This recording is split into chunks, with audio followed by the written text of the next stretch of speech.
So this is the crude tanker panel, which I'm looking forward to moderating. We've had one of the panelists slightly delayed in traffic, so he might show up along the way. But I do think we'll just start off straight away. And with that, I'd like to introduce our panelists. So all the way on the end, we have Kosmatos, with the Corporate Development Officer at Tsakos Energy Navigation. Glad to have you here. Beside him, we have Ms. Lois Zabrocky, the CEO of International Seaways. And we have Mr. Robert Burke, Partner and CEO at Ridgebury Tankers, joining us today. So no secret, I think the tanker sector has definitely benefited a lot recently, and the question is just how long is this going to last and where are we going to end up? And I hope that's some of the things that we'll touch on during this debate or panel. And I thought I'd just start off setting the stage or allowing you to set the stage as to where we are and what has happened so far, trying to explain what the drivers behind the vastly improved tanker market have been over the past few months. And if you want to go ahead and start that, Robert. What have been the drivers?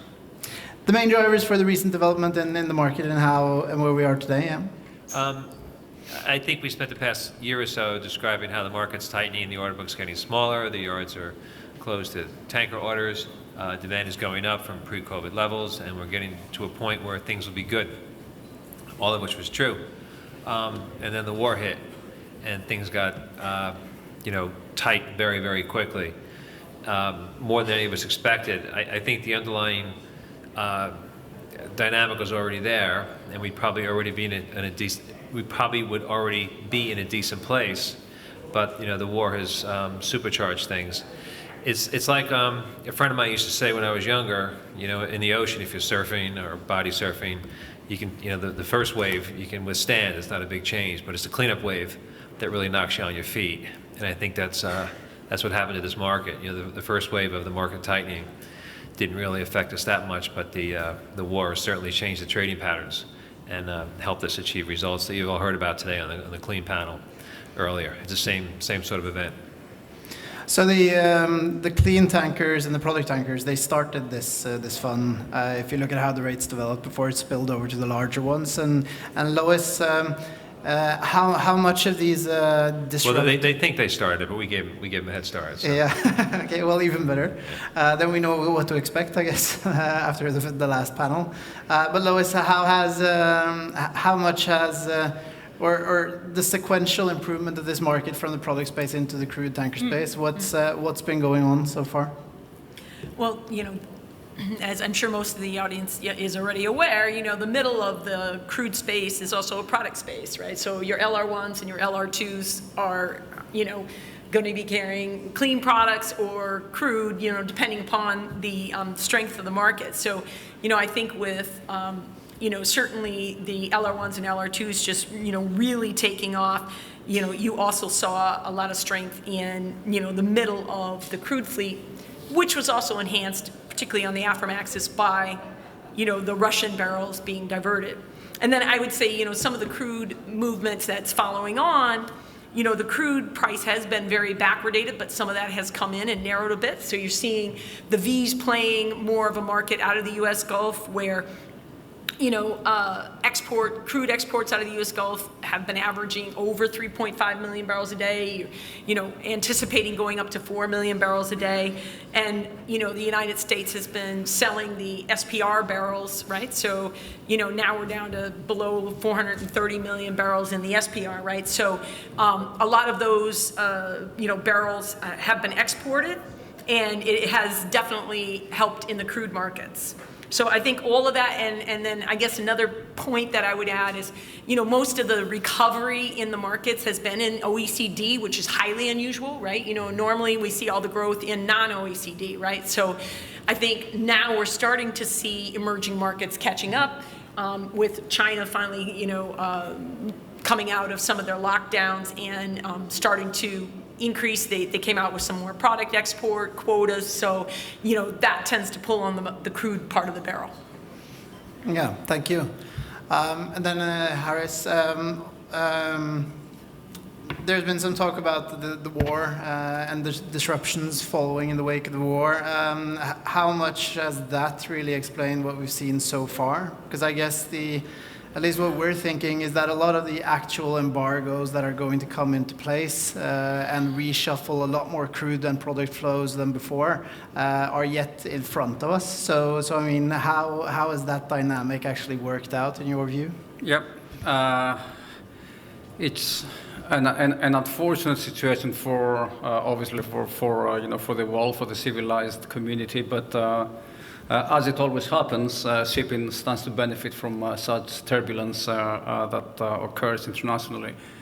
Obviously, we were, and as Bob mentioned earlier, we were getting out of the woods just before the war started. The market was tightening. We were in the process of seeing rates across all sectors increasing, both on the crude and products. Low order book, high, or we were seeing some accelerated scrapping levels at $600, incentivized owners to divest from their older vessels. So everything was shaping up for a good market, and then the war came, and boom! It skyrocketed like a rocket. It's what I call a good market on steroids. So effectively, the war, with the trading patterns changing and elongating the routes, Europe decreasing its imports from Russia and having to seek alternatives from the U.S. The U.S. is exporting 5 million barrels per day, almost double a few years from the levels of a few years back. From imports from Brazil, from the Middle East, long-haul routes, and Europe effectively, by decreasing its dependency from Russia on its crude imports, accelerated this trend. And I think it's a ton-mile demand at this juncture, and it will further accelerate as the war goes on. Funnily enough, even if the war stops tomorrow, nothing of that structural change will change to what we had seen prior to the war. This is a fundamental shift in international relations, and as long as a certain leadership remains in Russia, we will not see anything changing to that effect. So. European dependency, the Western world's dependency from the Russian crude will continue, and from what we saw and heard earlier, with the cap on Russian crude on the crude prices, could further boost, if you like, the market. Well. Welcome, Hugo. Thank you for running from the airport to here. Perfect. So everything is shaping up to work to be very beneficial for the tankers for the long run. It will not be kind of a one-hit wonder, as was the case. We had so many false starts over the last couple of years. So things are shaping up to be very, very, very, very, very positive for the tanker market and the crude, which is following the product sector. One thing I'll add is the immediate situation. We just discussed this situation a few months ago, the immediate situation, and you look into the future. Storage is at an all-time low, both on the clean and the dirty side, and as well as the SPR in the States.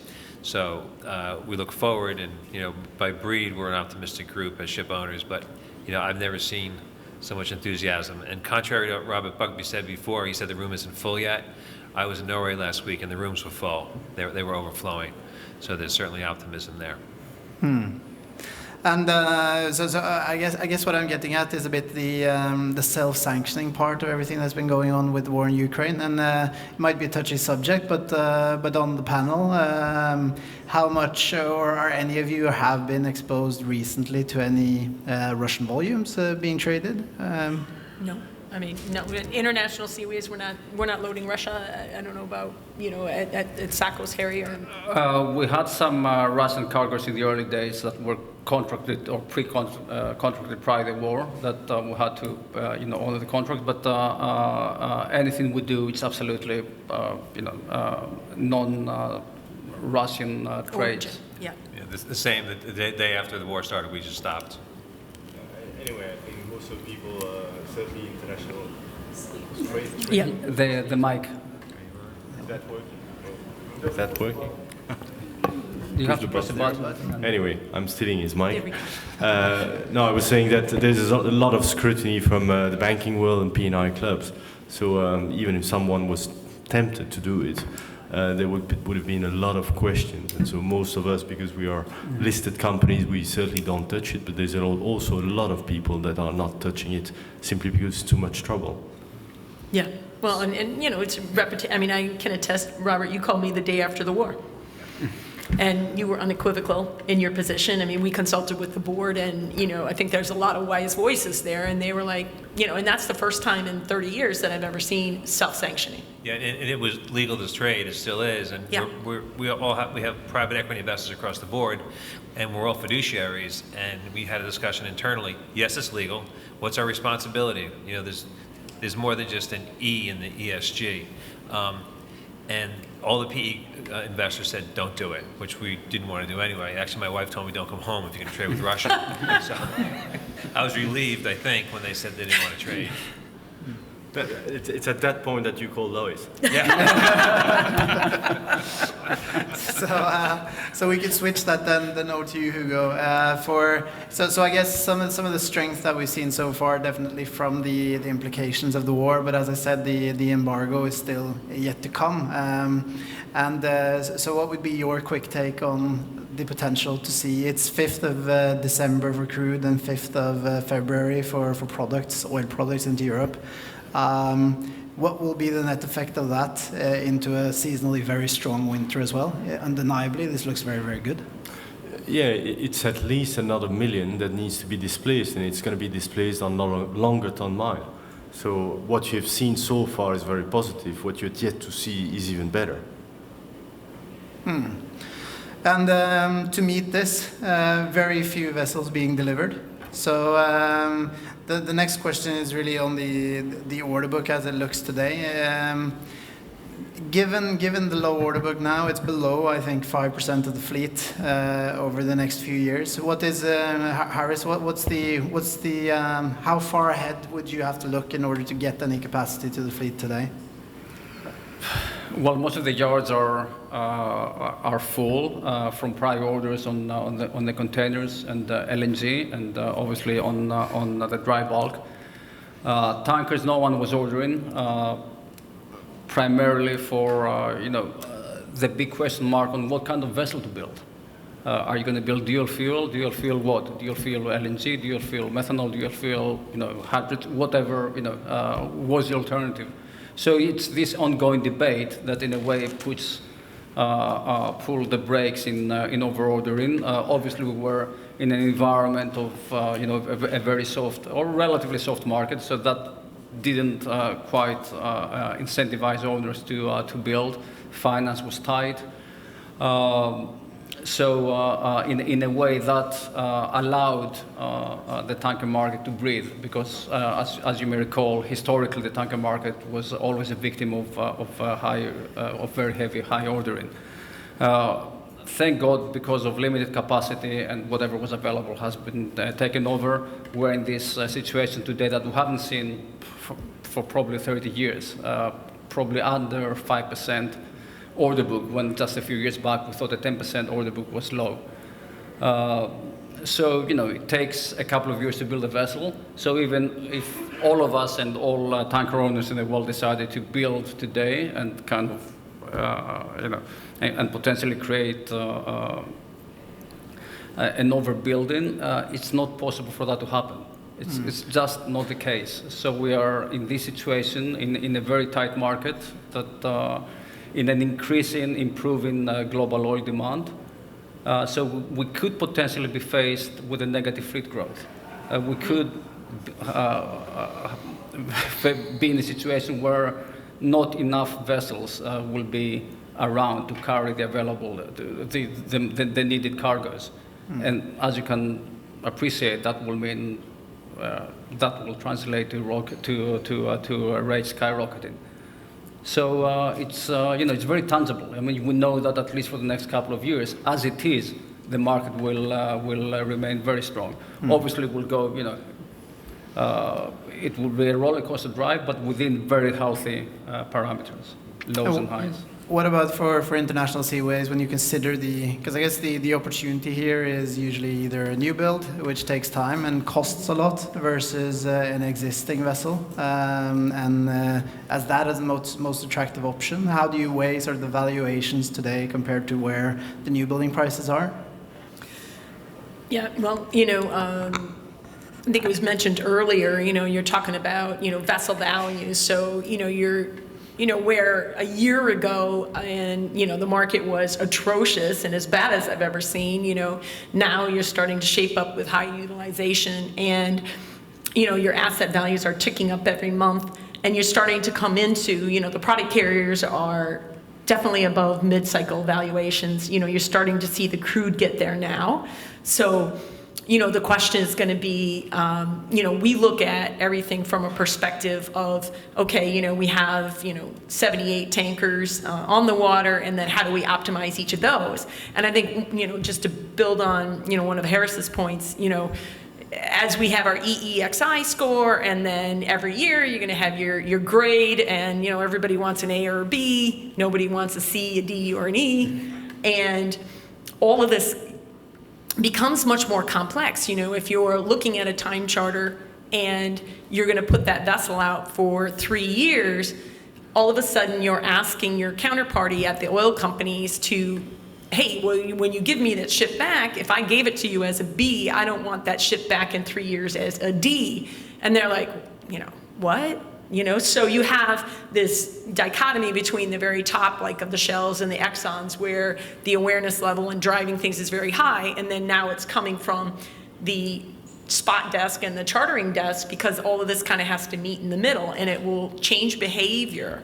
And, we'll have to work together with the oil companies, and, if they have, let's say, 30 MRs within their fleet, I think the charters are going to have to look at how are they trading those ships. And, the calculation, if you are sitting in ballast or you're sitting there laden waiting to get to berth, it kills your grade.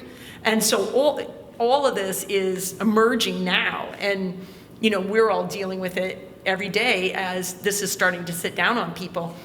And that's only going to drive more trading inefficiency, because now you have an extra factor that you're considering on top of simply efficiently trading your tankers, right? So I think the soup is getting thicker, right? On your existing fleet, then you're looking at the new buildings, and I think probably Hugo can tell us when you can get a new building, but we have our 3 VLCCs that are dual fuel that are going to deliver in the first quarter of 23, and we're feeling really good about the timing on that. And then, I think for owners, to Harris's point, new building prices are very elevated. So everybody's a little cautious. And perhaps if I may add to my prior point, people tend to overlook something else, which is very important, probably, if not more important than the order book. It's the vessel, the fleet age.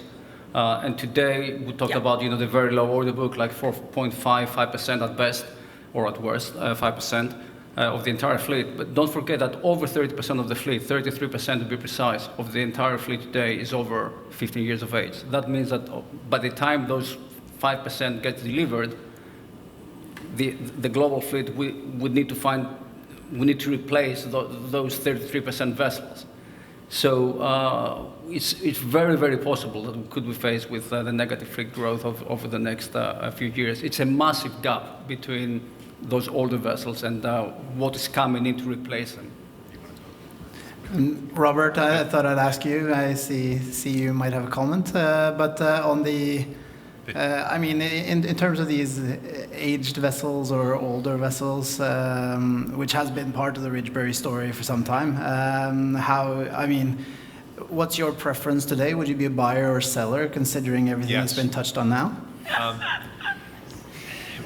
We're owned by different. We do discrete different investments with different private equity groups. So we're not a public company. We don't have a holding company. We do investments for our partners, and then at certain times when the market takes off, we sell or we hold. We traditionally buy older vessels, 10 years and older, and we have low financial leverage and high operating leverage. That's our playbook, and it seems to have worked okay so far. So we know a lot about the ships that are somewhat older. I bought ships from my left side. I bought ships from my right side, and a lot of people who are listed we bought from. So we buy good tonnage. And I took a commercial banker out to Singapore to see an 18-year-old VL one time, and he was amazed at how great it looked. It was bought from another public company who's not here today. And all right, it was bought from Hugo. It was in great shape, but the astonishing thing is, for those of you who have not been on a ship that's well taken care of from a good owner that's 15, 16, 18 years old, is that they can last a long time if you put the money into them. We all fly on 30-year-old airplanes. You know, the average car in the country is 12 and a half years old. So the assets do last if you put money into them, but we've been not trained, but the financial incentive is to see them off at the age of 20. There's a huge group of ships, 06, 07, 08, from the last boom that's hanging out there. And as Harris pointed out, they're coming up to 20 years soon. I mean, the oil has to move. The oil will move. And for all the reasons we discussed, the order book is, it's not there. I mean, I think the one hole is there are some probably slots that for container ships that haven't been, the keel hasn't been laid yet that could turn over, but the numbers are not that big. But I don't have an answer. And ships over 20 years old are a different animal. And there are ships over 15 that shouldn't be on the water, but there are ships that are 20 that shouldn't be scrapped.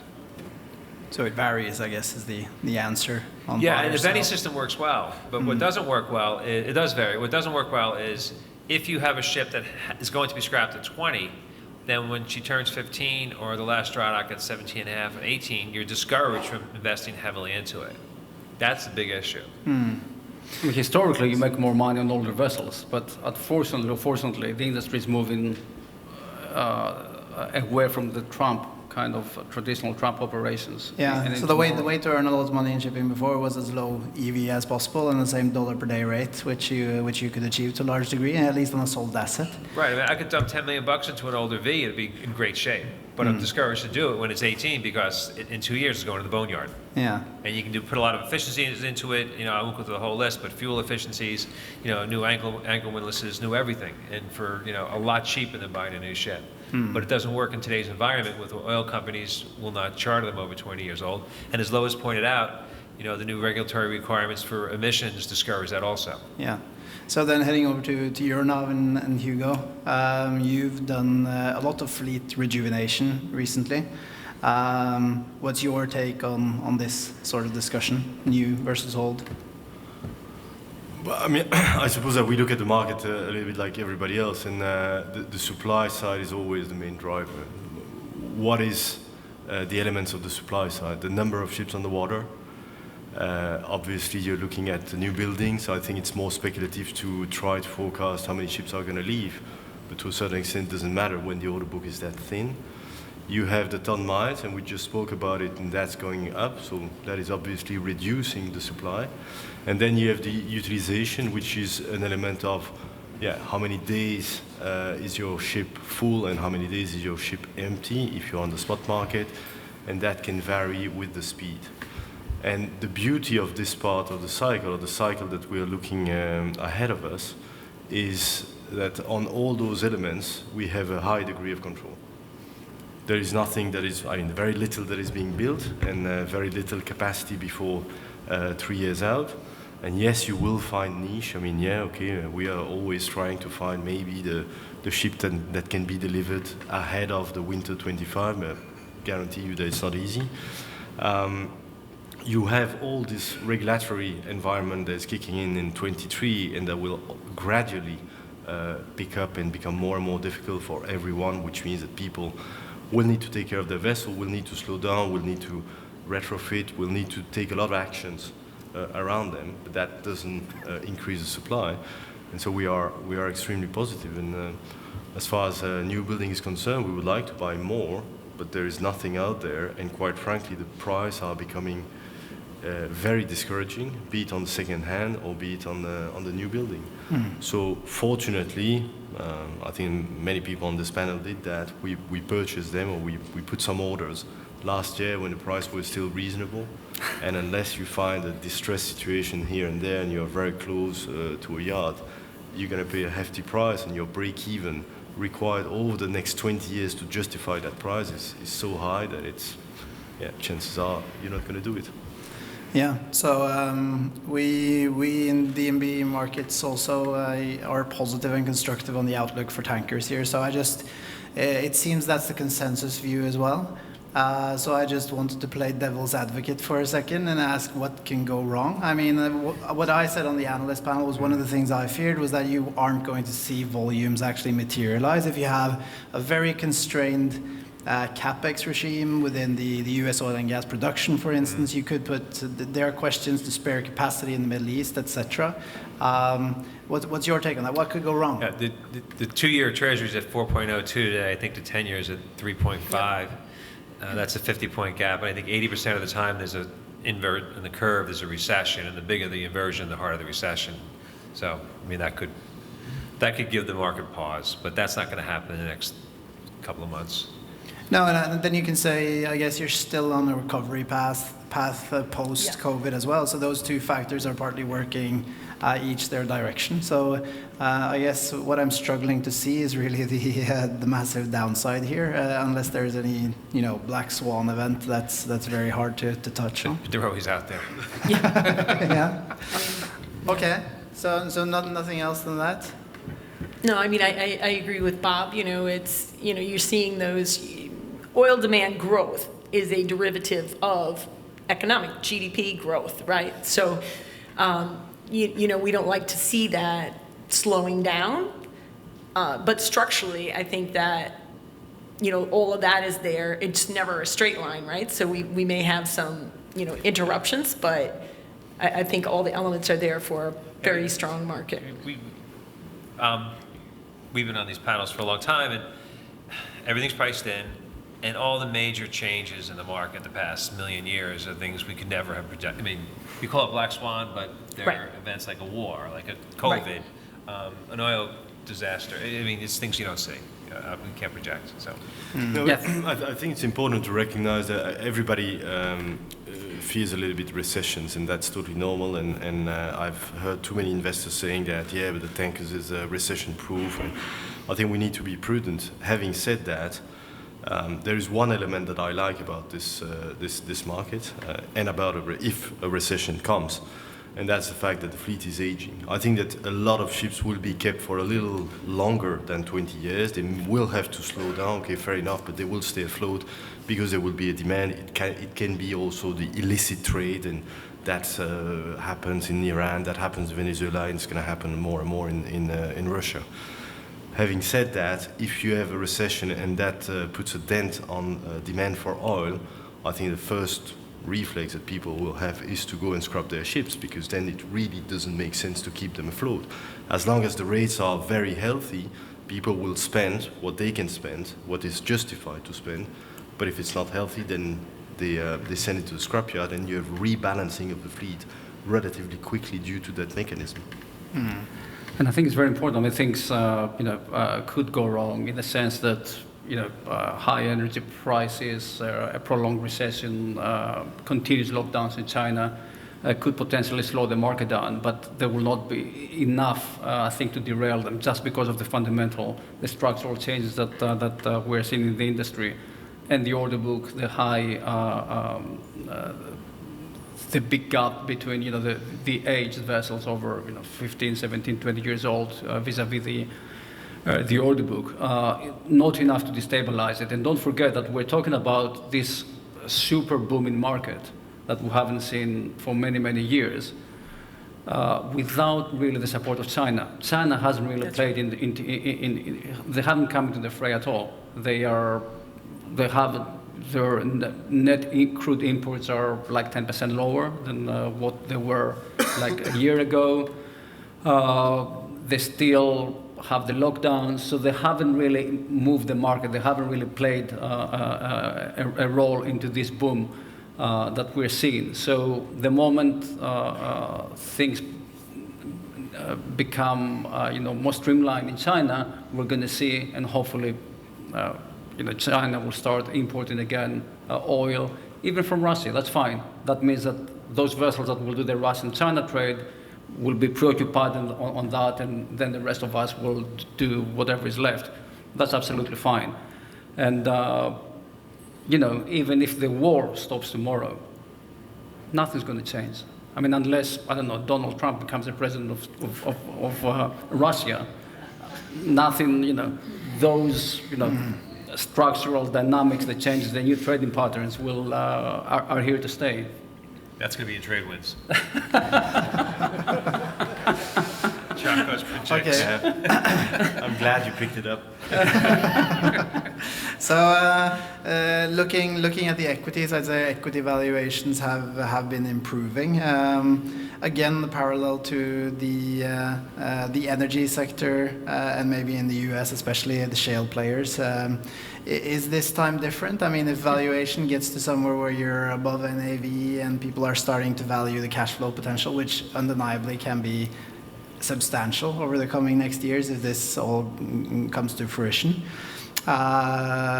Is the capital discipline there so that is it a price to NAV case that we're seeing that people aren't investing in new builds, or is it that's causing this capital discipline, or is it simply the public markets who aren't allowing for investments as things are?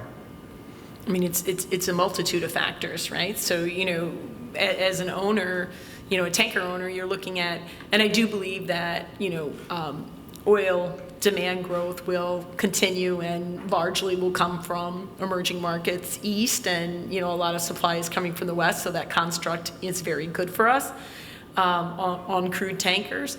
As you look at it, and Carrie spoke about it at lunch, everyone is trying to understand, okay, how am I, what will my propulsion be? What am I going to be carrying? What is the life of my asset? And I think all of that complexity, I'm not fond of saying this time is different, but I think this time might be more complex for owners and a little more caution around, okay, I want to make sure that I don't have a stranded asset. Yeah, I guess and I don't know what the panelists' view on that, but one of the major changes now compared to perhaps before is that at some point in time, hard to say when, but peak oil demand might be somewhere around the corner, and considering you're ordering assets to live another 20 years, etc., like you touched on, Lois, on stranded assets. What would your take be on the dynamic in an industry that switches a bit to the opposite direction? Because you can say the longevity of upcycles in shipping over time have usually been driven by the time it takes to get a new build delivered. That's partly the reason why we're so positive to the sector today, right? The long lead time for delivery. And that's fine and well when demand is headed upward, but potentially when it's headed downward, what sort of a shipping market would tanker shipping be then? I'll open the floor to whoever wants to comment. But of course, when you buy an asset, or when you order an asset and it's being built for you, it's supposed to last 20 years, maybe a little bit longer, maybe a little bit shorter, depending on what happens towards the end of the life of the asset. But let's not forget that we are all operating wasting asset. What does that mean? It means that every year you're supposed to see a lot of assets going to the recycling yards. So building a couple of ships now that will last 20 years is not really risky, because peak oil doesn't mean that the minute after peak oil you no longer transport oil.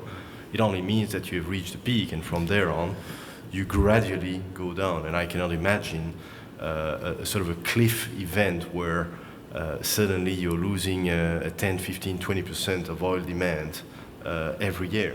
which would be problematic to cope with the fleet. I think what we're going to see is a gradual decline, and the gradual decline will match the natural lifetime of the fleet. Yeah, peak coal was like 6 years ago, and now we're back up there again. And everyone thinks, I think in my head, coal's dead, but it's not. And as like Hugo said, unless oil is going to go down 5% a year, which is the natural depreciation of a tanker, which is a phenomenal number, that's a lot, then the new assets should be able to age out. Yeah, but the question, I guess, we're running a bit short on time, but I guess what I'm alluding to is the dynamic that declining demand over time might not lead to the same type of super cycles that you've seen in a long time, which could perhaps be a limiting factor. I don't know. I would strongly disagree. I think that we're going to see many more times, because of course it's not going to be a perfect match between the decline of oil and the decline of the fleet. No. And those mismatch are going to provoke very interesting peak times in terms of day rates. And, interestingly, I mean, and it may slow down a little bit, because of the recessionary pressures, right? But, IEA has 2.2 million barrels a day of oil demand growth in 2023. Prior to COVID, and, 1.5 million barrels a day was a huge growth rate, right? So, we're talking about a declining market, and, the dynamics are such that, we're still looking at resumption of growth, right? Some of it post-COVID, and overall growth, and you're talking about an above trend line oil demand growth in 2023. So, we're not there yet. No. And there's no one-to-one either on oil demand and transportation demand, right? Which could be something that extends far beyond oil demand in aggregate. Okay, we have 19 seconds left, so I don't know if anyone wants to end on a high note, or else I'll say. The whole panel's been a high note, right? yeah, exactly. So I think we can conclude that things are definitely looking good, and we're looking forward to all the cash flows that are going to run into the ship owners' pockets and tankers in the quarters to come. Thanks so much to the panel and to the audience for. Thank you. Thank you very much.